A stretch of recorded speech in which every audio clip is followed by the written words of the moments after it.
Assalamualaikum warahmatullahi wabarakatuh. Welcome back to my channel IISTP. Pada video kali ini aku mau lanjutin bahas soal pretest PPG tahun 2022, khususnya untuk soal pedagogik part yang keduanya. Tapi sebelum itu jangan lupa teman-teman subscribe terlebih dahulu dan nyalakan lonceng notifikasinya. Let's go. Soal nomor 1. Seorang siswa diminta untuk mengidentifikasi masalah yang mereka hadapi. Lalu, masalah itu didiskusikan dalam kelompok untuk mendapatkan solusinya.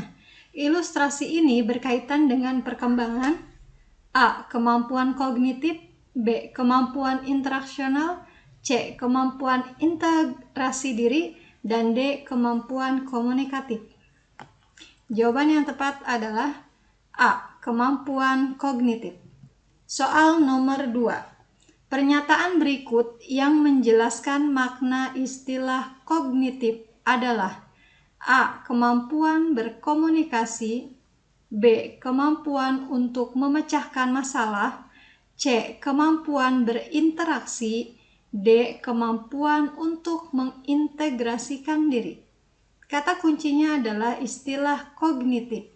Maka jawabannya adalah B. Kemampuan untuk memecahkan masalah. Nomor 3. Menggunakan potongan sapu lidi, kelereng, globe, gambar-gambar yang menyangkut pembelajaran IPA serta IPS sebagai media adalah sesuai dengan tahapan perkembangan berpikir anak yang dikenal sebagai tahapan A. Anak memahami bilangan dan angka tetapi masih terkait dengan objek bersifat konkret atau operasional konkret. B. Pengamatan dan penginderaan yang intensif terhadap lingkungannya atau sensomotor. C. Dominasi pengamatan bersifat egosentris. D. Kemampuan mengoperasikan kaidah logika yang tidak terikat lagi dengan objek yang bersifat konkret atau operasional formal. Jawaban yang tepat adalah yang A, yaitu anak memahami bilangan dan angka tetapi masih terkait dengan objek bersifat konkret atau operasional konkret. Soal selanjutnya. Kemampuan peserta didik untuk membina hubungan dan kemampuan memotivasi diri termasuk kecerdasan A. Kognitif, B. Sosial, C. Emosional, dan D. Moral. Kata kunci pada soal ini adalah membina hubungan dan kemampuan memotivasi diri. Jawaban yang tepat adalah poin C. Emosional. Soal berikutnya. Seorang peserta didik selalu ingin mendominasi dalam suatu kelompok belajar. Dia tidak memberi kesempatan anggota lain untuk mengemukakan pendapat.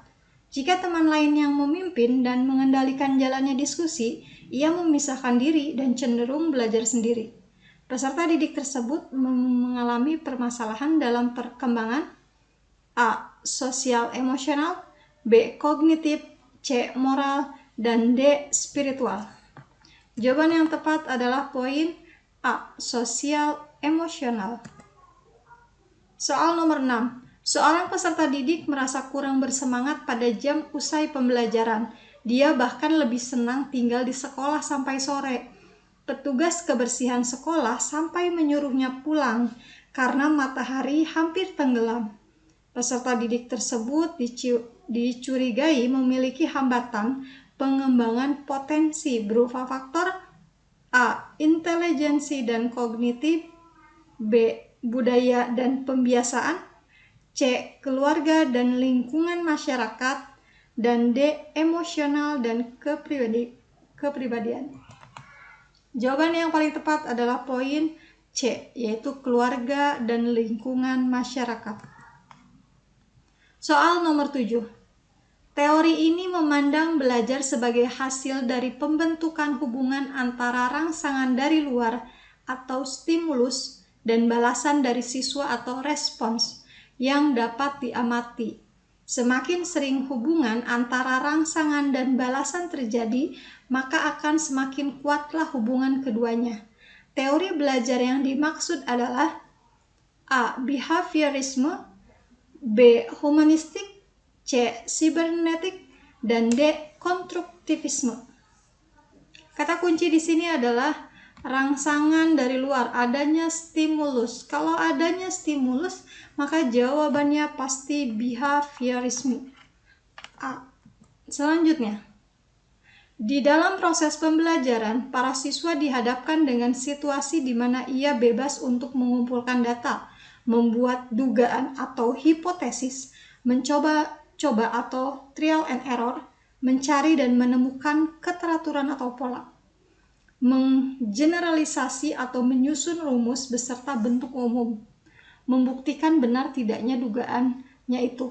Hal ini merupakan penerapan teori belajar A. Cybernetik, B. Humanistik, C. Behaviorisme, dan D. Konstruktivisme. Kata kuncinya adalah trial and error. Maka kalau ada trial and error, jawabannya adalah konstruktivisme atau D. Kita lanjut ke nomor 9. Menurut teori ini, peranan guru dalam pembelajaran adalah sebagai fasilitator, motivator, dan memberikan kesadaran mengenai makna kehidupan pada siswa.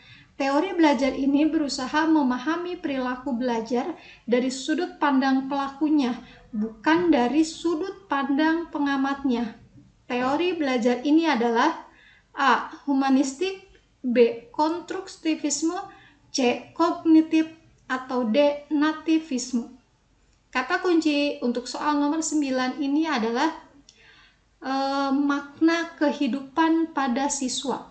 Jadi lebih ke teori belajar yang memanusiakan manusia. Maka jawabannya adalah A. Humanistik. Kita lanjut ke nomor yang terakhir. Pada masa kini, siswa dituntut untuk dapat belajar setiap saat dan bisa terjadi dimanapun. Hal ini terjadi karena kemajuan teknologi yang memungkinkan belajar jarak jauh dalam jaringan atau online. Pernyataan di atas sejalan dengan teori belajar A. Cybernetik, B. Konstruktivisme, C. Behaviorisme, dan D. Kognitif. Kata kuncinya adalah kemajuan teknologi. Selain itu juga ada kata kunci yang lain, dalam jaringan atau online. Pasti jawabannya adalah cybernetik atau poin A. Oke, terima kasih sudah menonton video aku ini. Jika menurut teman-teman video aku ini bermanfaat, silahkan di-share sebanyak-banyaknya agar lebih banyak lagi orang yang bisa merasakan manfaat dari video ini. Sampai jumpa di next video. Salam sehat dan juga semangat. Wassalamualaikum warahmatullahi wabarakatuh.